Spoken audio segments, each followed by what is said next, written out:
Let us declare all together. Ready?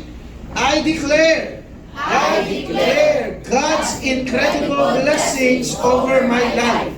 I will experience the surpassing greatness of God's favor. I will witness the demonstration of His power. It will elevate me to a level higher than before. I will overcome every obstacle, outlast every challenge, and live a life of victory. I am more than a conqueror. I declare that God, next.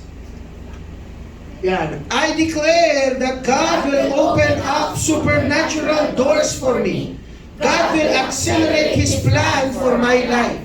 He will do exceedingly, abundantly, above all that I ask or imagine. I am well able, I am anointed, I am equipped, I am empowered. These are all my declarations in the most powerful name of our Lord and Savior Jesus Christ. Amen and amen. Palakpakan natin ang Panginoon. Praise God. Sige po, kayo po makakaupo na. I want to read Luke chapter 4, verse 18 to 19. The Spirit of the Lord is upon me because He has anointed me to preach the gospel to the poor. He has sent me to heal the brokenhearted, to proclaim liberty to the captives and recovery of sight to the blind, to set at liberty those who are oppressed, to proclaim the acceptable year of the Lord. Praise God. Now, Luke chapter 4, verse 18 to 19. Alam nyo po, dito po sa uling topic natin, medyo mag-dive in tayo ng konti sa deliverance. And I pray that after this, lumabas ang mga dapat lumabas. Amen! Wala, praise the Lord. Lalabas na. Lumabas ang mga dapat lumabas. Makalaya ang mga dapat makalaya. Yung emotional hurts, dinil na natin. Diba? So, ngayon, lumabas ang mga dapat. Huwag kayo lalabas, dito lang kayo. Ibig sabihin natin, yung mga kalabas. Ilang ang mga pinto. Pero buksan ang pinto ng puso. Para sa salita ng Panginoon. No? So, simula sa Luke chapter 7, verse 20, ang sabi po dito, when the man came to Jesus, they said, John the Baptist sent us to you to ask, are you the one who was to come, or should we expect someone else? At that very time, Jesus cured many who had diseases, sickness, and evil spirits, and gave sight to many who were blind. Verse 22, so I replied to the messengers, go back and report to John what you have seen and heard. The blind receive sight, the lame walk, those who have leprosy are cured, and the deaf hear.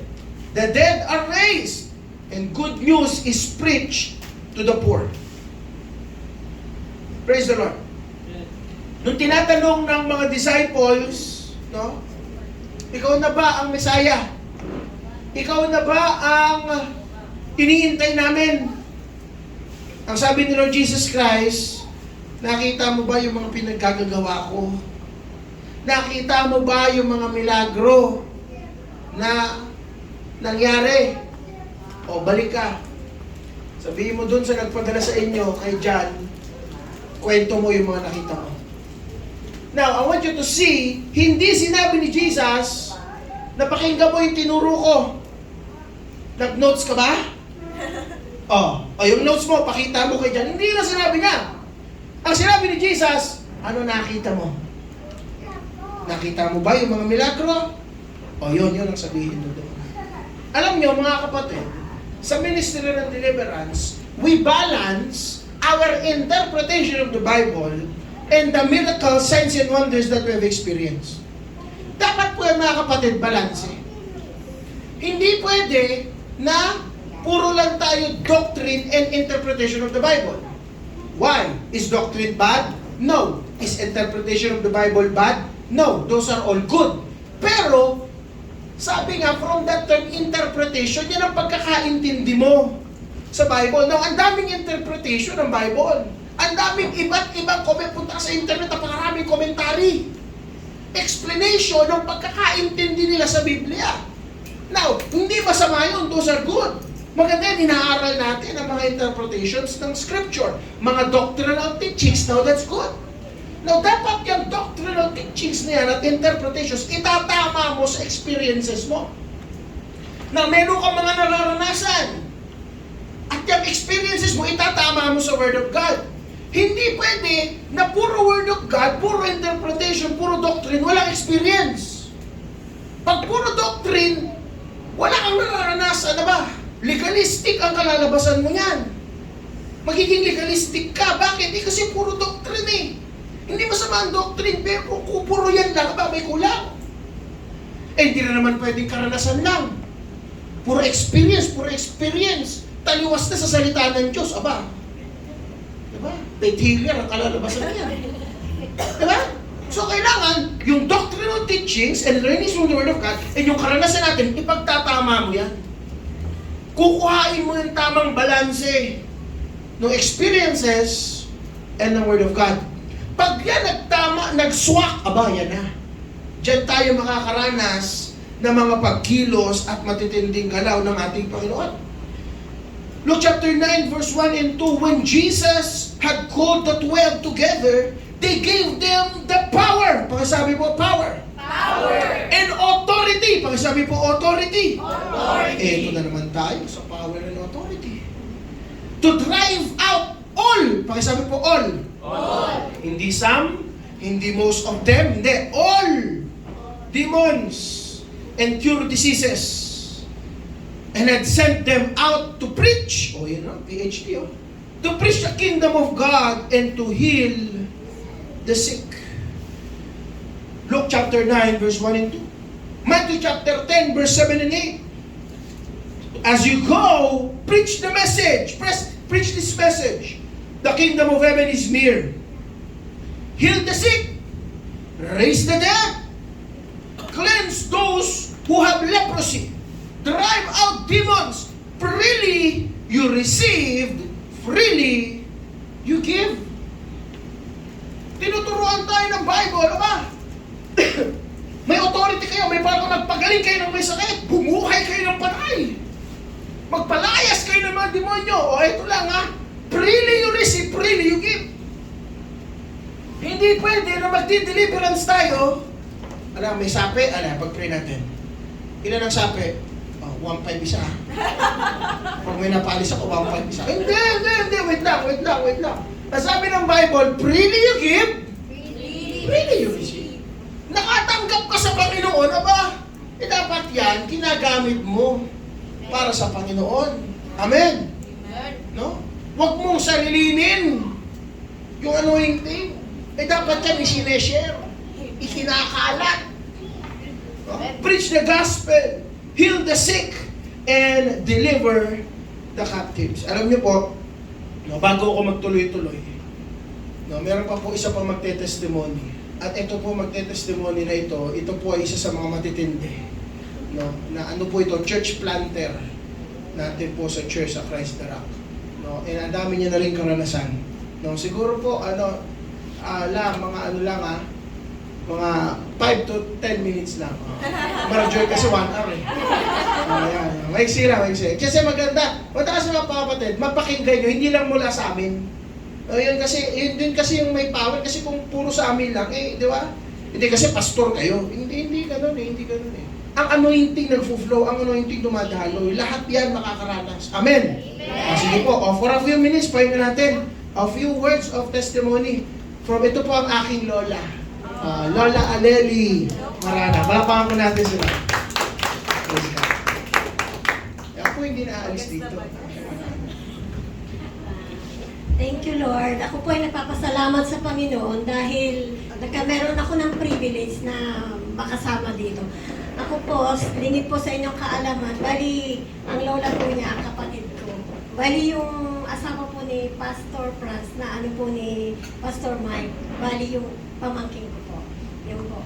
Nung po una, talagang mahirap po. Siguro nakikita ninyo kung ilang taon na ako ngayon. Ako po going to 62 na po. Kaya ako po nagpapasalamat sa Lord. Talagang pinalakas niya ako ng pinalakas. Bago po ako napapunta dito sa aming church, ako po talagang number 1 na prosecutor ng mga pamangkin ko. Kasi ayaw ko po talaga ng ginagawa. Sagradong Katoliko po ako. Pero marami po akong problema din na dinanas kasi yun nga, meron ako ng problema sa aking asawa, gano'n. Nakaranas na din po ako na nagtangkang magpakamatay na 2 times. Pero napakabuti po ng Panginoon. Talagang alam ni Lord kung ano ang ating kailangan. Ako po kung saan dinala ni Lord. Kasi ini-invite po nila talaga ako sa church. Ayaw ko po. Pero one time po, si Lord na po ang tumawag sa akin. Nag-bishop po siya sa akin na gano'n to. Pumunta ako sa church na ganyan. Nakita ko po si Bishop Anthony na siya nag-ano. Kaya alam ko po na magkakameron ng yung healing. Pero hindi ko po alam na deliverance. After po nung kung sana po ako pumunta ng church, yun, dire-diretso na po. Tapos yun po, after, nung nasa church na ako, after 2 years, parang, yun na, pumasok na po ang church sa deliverance. Doon na po ako nakaranas ng kasi, yun nga po, napaka-importante talaga po sa atin yung magpatawad. O sinabi ko na ako'y naging Kristiyano, yung parang, okay na, gano'n na. Yung pala hindi. Kasi kahit anong gawin ko, nakakaranas pa rin ako na talagang yung mga kahirapan, ganyan, yung mga, parang hindi masaya. Kasi nga, nagka-problema ako sa asawa ko kasi wala akong anak. Meron kami, 13 years na kaming kasal, hindi kami nagkaanak. Nagpa-doktor kami, pero walang nangyari. Tapos yun nga, siyempre sa dami ng problema, ganyan. Pero dinala na ako ni Lord dito. Nung yun nga, ng deliverance, ang unang-una pong nagmanifest sa akin, yung kapatid ko na lola po niya na namatay. Yung po, yung nakakarga po sa akin na yun, na-deliverance po ako. Una po siya, Pastor Ayel, pero hindi po na kumpleto kasi nasa abroad po na Mami Reb noon. Tapos nung dumating sila, inulit ang deliverance. Yung po, nagmanifest po yung kapatid ko na namatay na. Yung po, nakatanggap siya sa Panginoon, nakalaya na. Nung man po, sumunod, parang hindi pa rin ako masaya. Ganon. Kinausap ako nung mama niya, pamangkin. Ano ba, sabi niya? Hindi ka pa ba totally nakapagpatawad? Sabi na, kasi siyempre, sa nangyari sa akin, nagkameron ng babae yung asawa ko, nagkameron siya ng 2 anak. Diba? Napakahirap pong kalimutan. Parang kahit napatawad mo, nandidiyan pa po yung suka, talagang may peklat. Yung pag maaalala po, lalo na po yung nakikita ko yung mga anak, kasi pumupunta po sa akin, kasi parang itinuring na rin akong mami. Pero deep inside po, masaya ako, pero deep inside, talagang bumabalik-balik.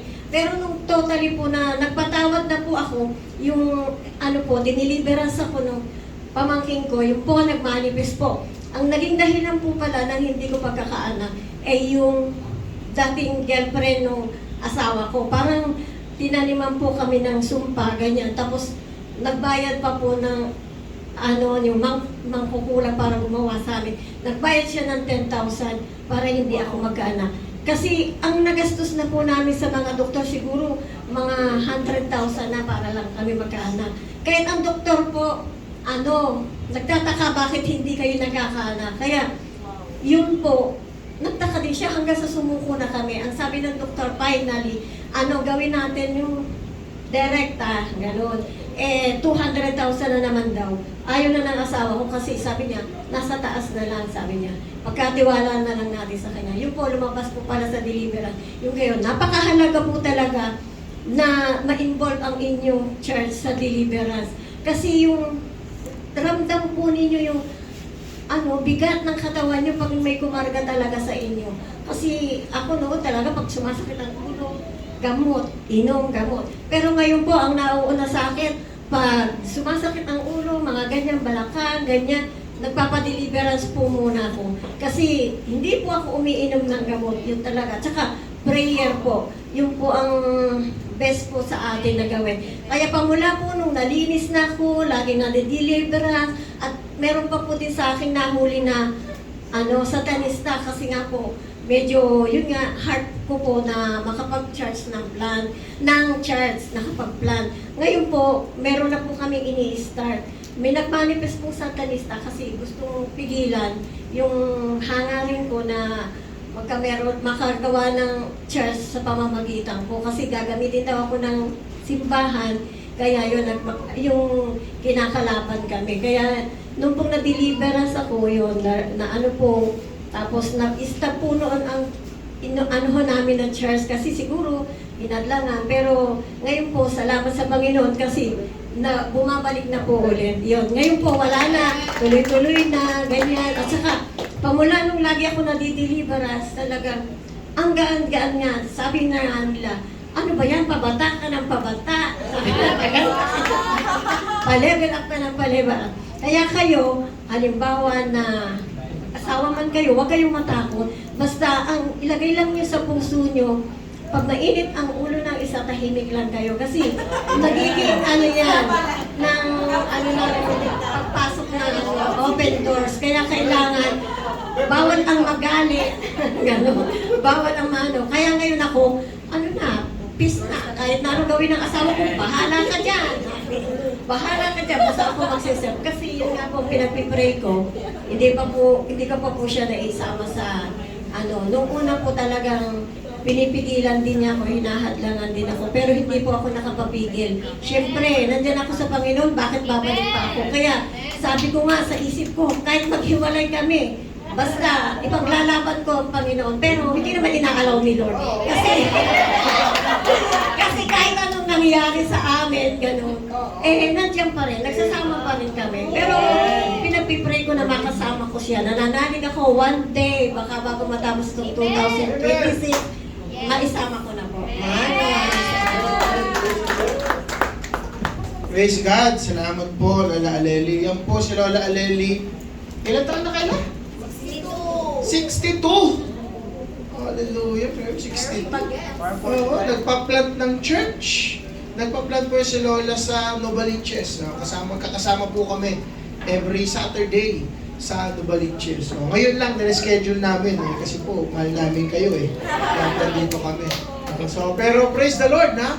O totoo po yan, kapag tayo ay pinalaya ng Panginoon, pabata ng pabata. Paganda ng paganda. Amen. Ay, parang ayaw niyong maniwala. Diba? Paganda ng paganda. Kaya ang sabi ng Psalm, sabi sa Psalm, diba? You will be like tree planted by the streams of water, which leaves never wither. Diba? Whatever it does prospers. Pag daw ikaw nasa Panginoon, para kang puno na ang dahon hindi nalalanta.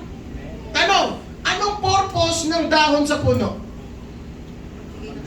Science. Shape. Photosynthesis na yan. Ako. Di ba? Sumasalo yan Sumasalo ng carbon dioxide. Napipilter, di ba? Yung dahon, di ba? Pero isang very obvious na purpose ng dahon sa puno, pampaganda. Di ba ang puno, pag nakita mo puno, kalbo, pangit? Hindi totoo. Hindi kalbong buhok, brother. Hindi. Pag ang puno, kalbo, walang dahon, di ba ang pangit mo patay? Diba? Yung puno, hindi tao, puno. Pag ang puno, yung dahon, lanta, bagsak, walang dahon, mukhang patay yung puno. Pero pag yung dahon, yung puno, hitik sa dahon, minsan walang prutas Pero napakaganda ng dahon, di ba mukhang buhay na buhay? Kasi ano isang purpose ng dahon? Ang sabi ng Bible, pag ikaw nakilod, para kang puno na hindi malalantahan ng dahon. Ibig sabihin, mukha ka laging bata. Paganda ng paganda, pagwapo ng pagwapo. Yan ang nagagawa ng presensya ng Panginoon. Amen! Praise the Lord. Tuloy tayo. Balik tayo sa ating pinag-uusapan about the apostolic ministry, the threefold ministry of the Lord Jesus Christ. Ito po yung PhD. Sino po naaalala nyo pa ba yung PhD? Preach the gospel, heal the sick, deliver the captives. Napakahalaga yan, mga kapatid. Memorize nyo yan. No? Victory will take place in our lives when we begin to acknowledge that we are in a war. May labanan, mga kapatid, na nagaganap. May labanan na nangyayari. At dapat aware tayo dito. Ang sabi ng Ephesians chapter 6, verse 12, for we do not wrestle against flesh and blood, but against principalities, against powers, against rulers of the darkness, darkness of this age, against spiritual hosts of wickedness in the heavenly places. Merong gera, merong labanan, mga kapatid. Ito. Alam niyo po yung sinasabi, binanggit ni Marjoy at binanggit din ni Lola Lenny. No? May mga ginagamit ang kaaway na mga dark forces against every Christian and against churches. Alam niyo po, nung nakaraan hindi nung mga nakaraan pa, meron din deliverance, no? And ang nahuli ay mangkukulam, satanista o mangkukulam na naka-assign sa Christ the Rock Novaliches, yung pinaplant naming church. Alam niyo, ito na-discover namin. Kasi nung nakaraan din, may dinideliverance ako, mangkukulam din ata o satanista, naka-assign naman sa Christ the Rock Commonwealth. Sa church naman namin. Sa main, may dinideliverance, mangkukulam din ata o satanista, naka-assign naman sa Christ the Rock main. Ito na-conclude namin. May mga mangkukulam, may mga satanista, naka-assign sa church. O ito, pasok. May mangkukulam, may satanista, naka-assign sa general. Dapat alam nyo yun. Kasi ang pinakamahirap, lumalaban ka sa boxing, hindi mo alam na nag-start na yung round 1. Ang hirap nun. Umiinom ka pa ng tubig, yung kalaban mo, umaamba na, nakatalo ka. Kasi hindi mo alam na may labanan. May naka-assign. At hindi lang may naka-assign sa church, may naka-assign sa pastor. As the head of the church. As the leader. Christ is the head. As the leader of the church. Alam niyo po, ang dami nang nahuli sa akin, makukulam naka-assign sa akin. Naka-assign kay Bishop to. Bakit? They want to destroy the pastor. If they can destroy the pastor, they will destroy the church. At hindi lang naka-assign sa pastor, naka-assign sa mga leaders, mga members. Kaya papansinin mo, nung nag-commit ka kay Lord, biglang nagka-problema. Kung kailan naman nagko-commit na ako, tsaka naman may ganito, huwag ka na magtaka. Nag-commit ka kay Lord eh. May labanan eh. Ang binabato, yung punong mabunga. Hindi babatuhin yung puno na walang bunga. Ang punong binabato yung may bunga. Kasi meron siyang gusto na meron ka. At alam niyo po, ang church is the bride of Christ. At ayaw ng enemy yan. Kaya may mga naka-assign. Kaya dapat alam mo, aware ka. Ha? So you can fight back.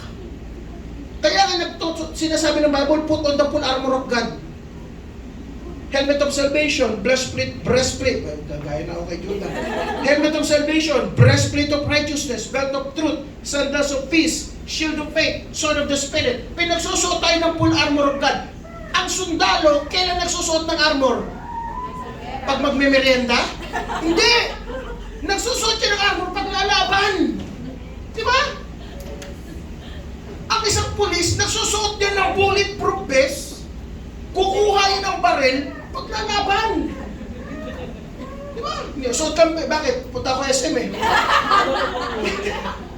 Punta ka SM, nakabaril ka. Power tripping yan, di ba? Hindi yun eh. Kaya ka nagko-armor kasi lalaban ka. Now, I want us to identify and realize this afternoon, we are in a war. The missionary work of our Lord Jesus Christ is not only to preach the gospel, but also to cast out demons and heal the sick. Deliverance was normal for the Lord Jesus Christ and the early church. Though there are barriers that often keep today's church from practicing it, whether it is fear, misunderstanding, or ignorance. This ministry had been often ignored and neglected. Alam niyo po, ang ministry ng deliverance, napaka-normal sa early church. Napaka-normal sa kanila na nagka-cast out ng mga demonic spirit. Napaka-normal sa kanila na may sakit, pagagalingin. Napaka-normal sa kanila. Basahin niyo Bible. Kung nasaan pumupunta sila Peter at yung mga apostles, doon nagtutumpukan yung mga poses. Doon nagtutumpukan yung mga may sakit. To the point na sobra yung anointing kay Peter, matamaan ng anino ni Peter gagaling. Hindi na pinag-pray. Ang dala-dala ng mga tao, flashlight. Kasi kumukuha ng anino eh. Tinatapatan, maaninuhan lang, gagaling yan. Ganun na yung anointing, ganun na yung level of faith. Bakit? Kasi very natural sa kanila yan eh. Now, problem, maybe because of fear, maybe because of ignorance, or maybe because for some reason, nawala, parang nawala sa modern church. Parang ano natin, sige, magkantahan tayo, magsayawan tayo, okay yun, walang problema doon, hindi masama yun. Pero kulang. Okay? God wants us to experience the demonstration of His power. Deliverance ministry is vital in the church today.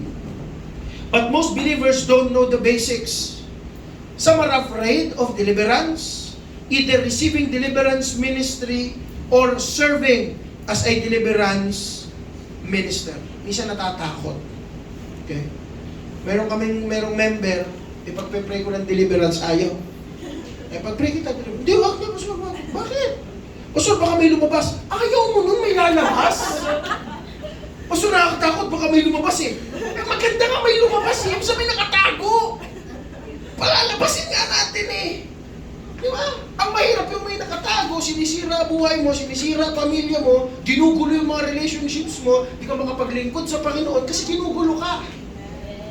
Kaya kailangan ilabas. Sabi mo sa ate mo, ilabas mo na yan. Okay. Jesus Christ did not come just to die, but to set an example of what real ministry is to be. Real ministry centers around salvation, healing, and deliverance. Now, very quickly, mga kapatid, and then we will pray. What is an entry point? Baka may karga na, hindi mo pa alam.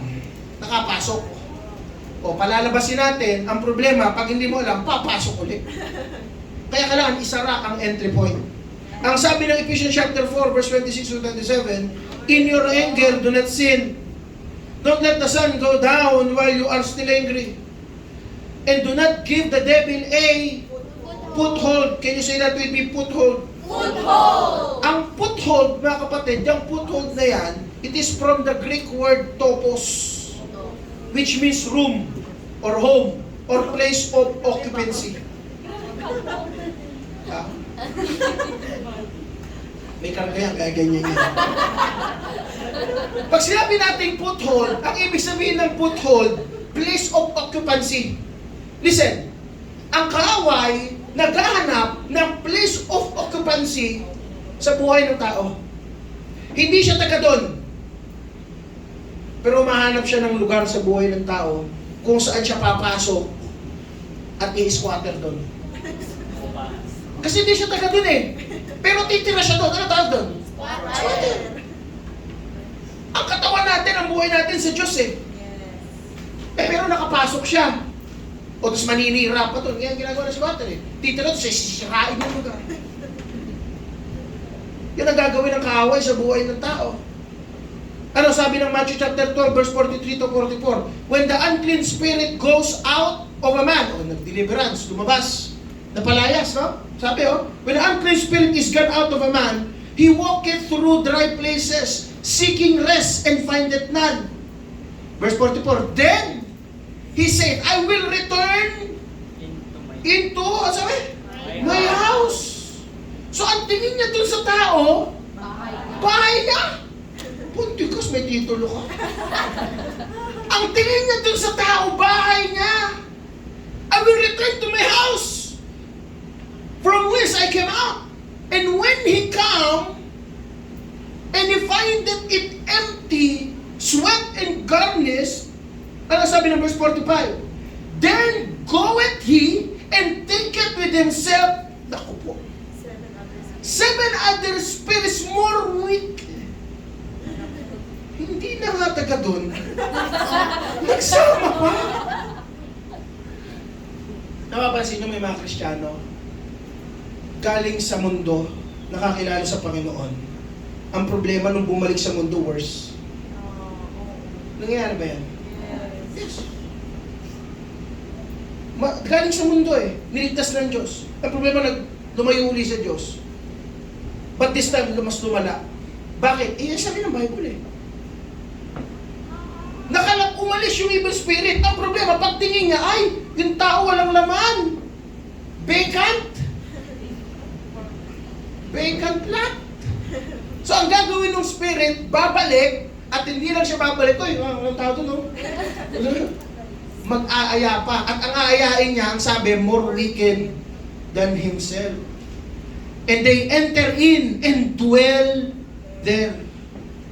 And the last state of that man is worse than the first. Grabe. Kasi ang buhay ng tao may pinto. Ang buhay ng tao may entrance yan. May open door. Revelation chapter 3 verse 20. Here I am. The Lord Jesus is talking. I stand at the door and knock. If anyone hears my voice and opens the door, I will come in and eat with him and he with me. Pabirin nyo, pati ang Panginoong Jesus. He respects our decision. Pati ang Panginoon niya, hindi papasok basta eh. Kumakatok eh. Isip mo ngayon, ba't ka kumakatok? Sa'yo yan eh. Pero sobrang mahal ka ng Diyos, binigyan ka niya ng kakayanang mamili. At gusto ng Diyos, piliin mong papasukin siya. Kasi ang buhay ng tao may pinto. Demonic spirits can keep believers from understanding and reading the Bible, praying, knowing the Lord ultimately, overcoming sin and fulfilling their earthly calling. Demons have the potential of completely hindering the heavenly calling of a Christian and thus making the Christian's life on earth mainly purposeless. Ang gagawin ng kaway, guguluhin ang buhay ng tao. Hindi mo na mapupulfill yung iyong calling. Bakit? Eh, ginugulo ng away. Hindi ka nagbabasa ng Bible, wala kang maintindihan. Diba? May nagtanong sa akin, Pastor, bit ganon, ang Bible at kape, magkatandem. Bakit? Gusto kasi yung kape, pampagising. Yung Bible, pampatulog. Pagbabasa ang Bible, Pastor, nakakatulog talaga ako. Dati, nung tinuro sa amin dyan, ang ano ko, bakit kasi nagbabasa ka ng Bible pag inaanto ka na? Dahil ang banat ko. Diba?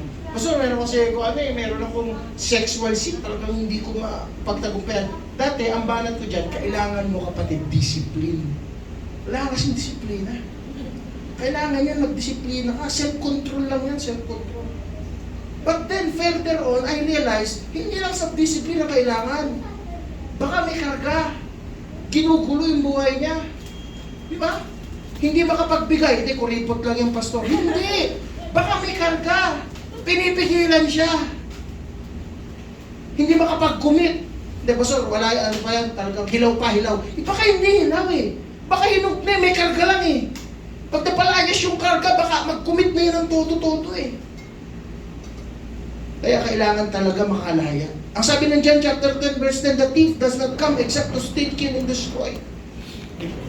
But the Lord Jesus Christ, I have come. Jesus Christ is talking, I have come that they may have life and have it more abundantly. Nais ng Diyos na pumasok sa ating buhay, bigyan tayo ng buhay na ganap. Entry points are spiritual gates of access routes. They are spiritual doors or pathways of entry into a life, a family, a city, a nation, a continent, a career, a business, or a marriage. The gates are not just access routes, they are legal access. Pakisabi po legal access. Legal access. Legal access route. Listen. Hindi makapapasok ang kaaway kung hindi mo papapasukin. What you understand? Binigyan ka ng Diyos ng choice. Power to choose. Si Jesus ka kumakatok eh. Diba? Revelation. Ang Panginoong Jesus kumakatok. Ang evil spirit, naghahanap yan ng entry point. Na ikaw din ang nag-aalaw. Ikaw din ang nagbubukas. Titignan ko yung mga mukha niyo. Pastor, ano yung ibig mo sabihin? Ini-invite ko siya? Mamaya, titignan natin. Types of entry points. O ito, dapat careful tayo dito. Ano ang mga iba't ibang klaseng entry points? Number 1, inherited entry points. Alam niyo, may mga entry points ng kaaway, nakakapasok siya sa buhay ng mga tao because of inheritance. Inherited. Galing sa mga ninuno, pinapasa. Okay? Kaya nagkakaroon ng access ang kaaway sa buhay ng mga tao. Dati, meron kaming lolo, meron siyang anting-anting, hindi daw siya tinatabla ng bala. Pagkatas yung lolo ko, tatay ng lolo ko, yung anting-anting ipinamana sa lolo ko. Hindi rin siya tinatabla ng bala. Pero nag-upgrade, hindi na rin siya tinatabla ng kutsilyo. Pero yung inherited eh. Galing sa lolo ng lolo na ay papasa. Na-inherit yung entry point. Eh kaya nakakapasok ang kaaway. Huh? Kaya mapapansin nyo may mga bagay na ipapasa. Di ba? Minsan pa sakit na ipapasa, sakit. Di ba? O ang tawag ng medicine dyan, hereditary. There is a truth behind that. May medical studies about that. But we believe that's not everything. May spiritual equivalent. O bakit nangyayari? May pagkilos ang kaaway. Yung tatay, yung lolo, diabetic. Yung tatay, diabetic. Yung anak, diabetic. Yung apo, malamang yan. May ilang taon pa. Yung lolo namatay sa high blood. Yung tatay namatay sa high blood. Yung anak mo. Kaya yung apo, hindi ko mamatay ang high blood. Na ipapasa. Hindi, pastor, sakit kasi yan, sakit. Eh, bakit may iba? Yung lolo, sugarol. Yung tatay, sugarol. Yung anak, sugarol. O, wala nang chemical yun. Na ipapasa eh. Di ba? Yung lolo, buog. Yung tatay, buog. Yung anak, buog. Yung apo. Paano nagkaanak? Na hindi ko alam. Ipapasa eh. Hereditary entry point. Puputulin natin yan. Amen? Amen. Baka may mga hereditary entry point sa family, puputulin natin. Tapusin mo na sa'yo. Huwag mo na pamana sa baba. Amen. Pangalawa, involvement entry point.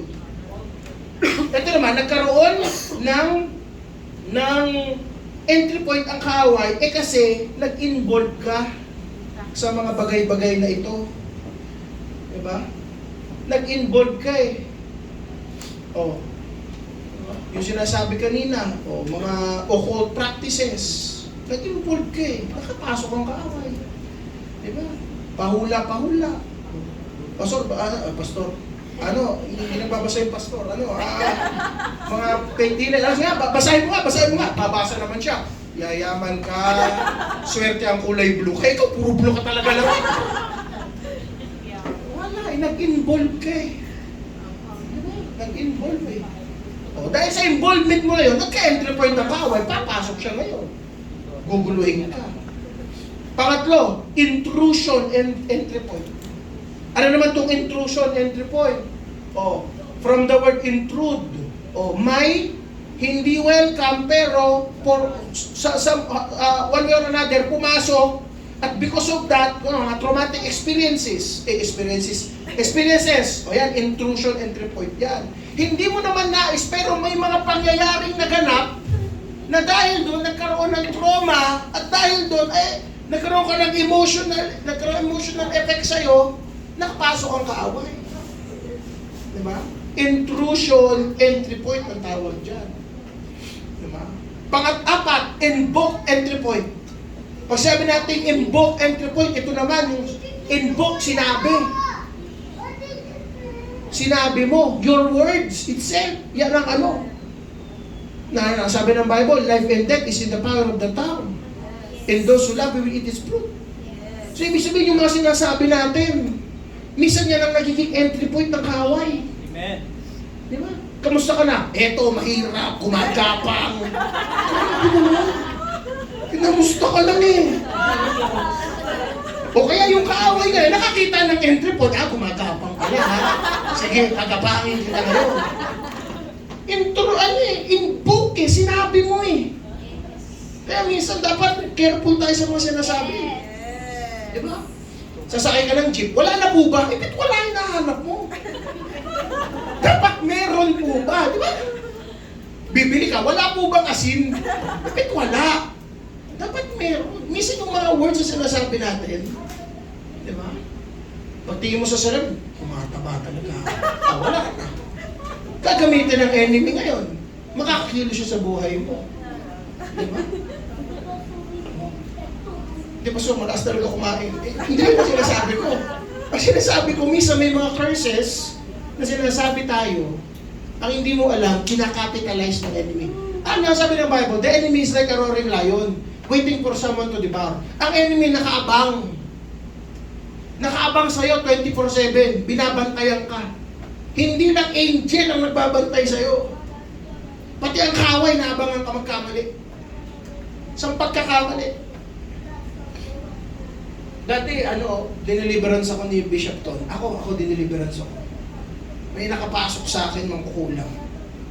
Tinanong ni Bishop Ton, paano ka nakapasok dyan? Covered ng blood yan Sabi, paano ka nakapasok dyan? Covered ng blood yan. Sabi ng mangkukulam, isang kasalanan lang. Pasok na kami. Kami pa. Kaya sabi ko kay Bishop, paalisin mo na! Isang kasalanan lang. Entry point ang tawag dyan. Panglima, invitation entry point. Ito naman, in-invite na. Diba? Kunwari, invitation entry point. Kunwari, may alam kang haunted house. Yung dito, mahilig sa mga haunted house. Papasok pa sa haunted house yan. O tapos yan, magpakikipaghamunan. Sige nga, kung meron, magpakita kayo, magpakita. Hinahamon pa. Invitation, entry point yun Ini-invite mo Di ba? Ini-invite mo pa Di ba? Yung ganyan, di ba? Lalagay ka. Sige nga, galawin mo nga. Kung totoo. Ini-invite mo Ini-invite mo. O maaaring hindi gumalaw, pero ginamit na ng enemy yan. Entry point Di ba? Maaaring nung in-invite mo, wala kang nakita, pero gagamitan ng enemy yan. Legal entry point yan. Papasok sa buhay ng tao, sisirain ang buhay. Pag tinanong kay Lord, Lord, paano nakapasok? In-invite ako Anong kaaway? Sabi niya magpakita daw Ikaw pa nasisi, di ba? Invitation entry point. Pang-anim, inner hurt entry point. Yan yung sinabi ni Pastora kanina. Minsan ayaw magpatawad, entry point ng kaaway. So makikita natin, may mga pinapasukan ng kaaway. Pastor, eto na. Parang malalaman kung meron. Nandito yung curious, Pastor, feeling ko, parang meron, pero parang wala Ako, real talk, ako ganyan ako nung nag-deliverance. Kasi pastor na ako Sabi ko, hindi deliverance daw. Ako naman, parang, hindi, wala naman siguro. Diba? Meron kaya? Hindi, feeling ko wala naman. Ano ang mga tanda? Paano malalaman? Ma-identify, parang meron o wala. Hindi natin. Diba? Buti kasi kung nakikita di ba? O yung iba, may mga ganyan, may gift ng vision May mga ganyan. Sa inyo, sabi ni Pastor Mike, meron din dito mga dreamers, may mga gift, mga prophetic visions, may mga ganyan Di ba? Meron nga, si Ma'am Joy, naalala ko nung nakaraang linggo, nag-deliverance sila. I-deliverance siya proxy sa April, i-explain yung proxy. Di-deliverance yung ibang tao para sa ibang tao. Si Marjoy, palapit pa lang Hindi pa napapipray, palapit pa lang si Marjoy. Masakit po yung kanang hita nyo, Nalalaman na may vision. Buti sana kung lahat ganun hindi naman lahat ganun. Paano natin malalaman kung may karga? Number 1, ang karga, nagtatago yan. Kaya minsan, di-deliverance, pag meron ako dati, yung deliverance, pag-pray, kasi pag-pray lahat, may isa sa likod. Pag-pray lang natin. Ito, hindi pa nagpa-pray to. Ito. Sabi, ikaw, hindi, wala. Nagtatabla niya. Grabe. Bakit? Kasi yung karga sa loob, nagtatago. Ang adyo sa akin, wala, hindi. Ikaw pa, bulletproof ka Nagtatabla niya. Kasi yung karga sa loob, nagtatago. Kino-convince ka na wala yan. Sus, para sa iba lang yan. Sila kasi mga masasamang tao yan. Ikaw mabait ka. Kasi yung karga sa loob, nagtatago. Ayaw niyang ma-expose. Ayaw niya ma-expose. Kaya sabi ng Bible, our Lord Jesus Christ is the light. Anong characteristic ng light? Nag-i-expose. Kaya huwag kayo matatakot sa deliverance, i-expose eh. Maganda nga ma-expose eh. Bakit? Para linis. Ang hirap magwalis pag patay ilaw.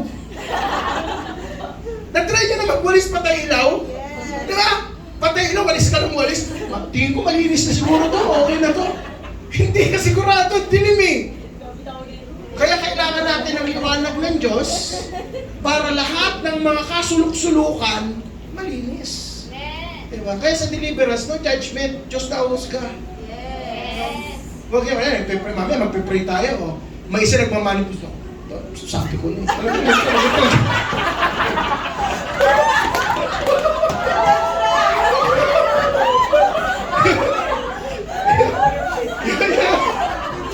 Di ba ganyan, di ba? Di ba ganyan? Yung nakikiramdam lang, nagpipray. Pero sabi ka niya, sabi ko na. First topic pa, ramdam mo na ito. Akal ka nagtatago. Okay? O kaya kapag ka ikaw, sinasabi sa loob mo, wala yan, hindi ka na, yan, sigurado pa kami. Pangalawa, ang karga nag-uudyok. Nag-uudyok. Ibig sabihin nag-uudyok, nagpupush na. Meron akong diniliverance last week. Ano siya? Negosyante. Meron siya ka-business partner. Bigla lang one day lang, parang isang umaga lang, nagising siya. Tapos ang ginawa niya, kinuha niya yung pera nung negosyo nila, pinagsugal niya. Tapos sinugal niya, ubos. At pagkatapos, ginawa niya, syempre naubos yung pera, pang negosyo nila yun. Ginawa niya, nangutang siya. Tapos yung pinangutang niya, sinugal niya ulit kasi, hindi, babawiin ko. Pinasugal niya, ubos din. Tapos nagpapapray sa akin. Pastor, may problema ako. Ano problema? Pastor, kasi nagastos ko, ganyan. Pastor, hindi naman ako ganun. Hindi naman ako nagsusugal, Pastor. Parang, hindi ko alam, Pastor, one day, bigla lang, ginawa ko lang ganun. Sabusan niya, bakit mo kasi ginastos? Pinag-pray ko. Kasi hindi naman daw siya ganun talaga. Kapag kakatiwalaan naman siya, pero parang bigla lang may nag-udyok lang na ang karga nag-udyok. O ito, pansinin nyo, lahat ng mga suicidal attempts, lahat ng mga may suicidal attempts, most of them, if not all of them, may bumubulong. Maririnig niya sa mga testimony ng mga suicidal tendencies, may bumubulong. Talong ka. Inumin mo. May bumubulong. Ano yun? Pagkilos ng kaaway, nag-uudyok. Ang karga, nag-uudyok. Pangatlo, ang karga, nagbibilanggo. Dami mga kasalanan, 10 taon naalaga ko pa rin.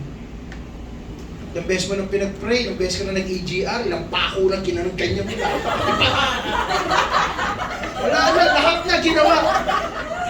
Ilang sin profile na pinunit, sinunog, paper cutter, lahat. Kaso yung kasalanan, nandun pa rin. Feeling mo makakalaya ka mga 3 araw, 1 linggo, gagawin mo paulit for how many years?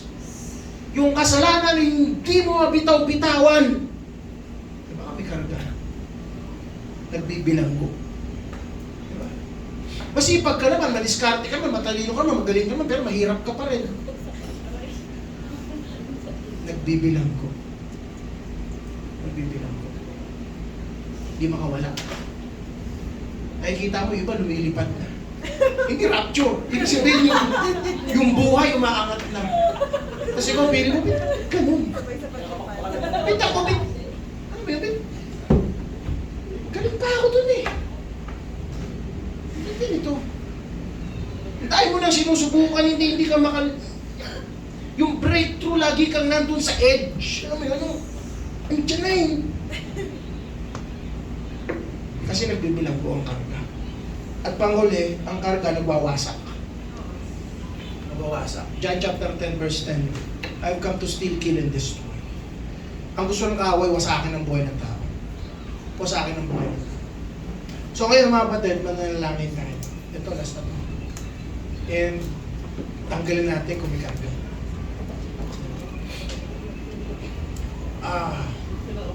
We will pray. Ay, mga kinakabahan. Ako yan. Hindi. Hindi, pero, hindi, huwag kayo matatakot. Listen nyo, seriously. Huwag kayo matatakot. Greater is He that is in us than He who is in the world. Lagi nyo tatandaan yan. Mas makapangyarihan ng Diyos. Ang kaaway, para yung aso na nakatali, walang ipin, tumatahol. Tinatakot ka. Although ang Diablo, may power siya. May power. O pag pinakawalan mo yan, makakalmot ka yan. Mananakit yan. Okay, pero nananakot yan. May tali yan. Control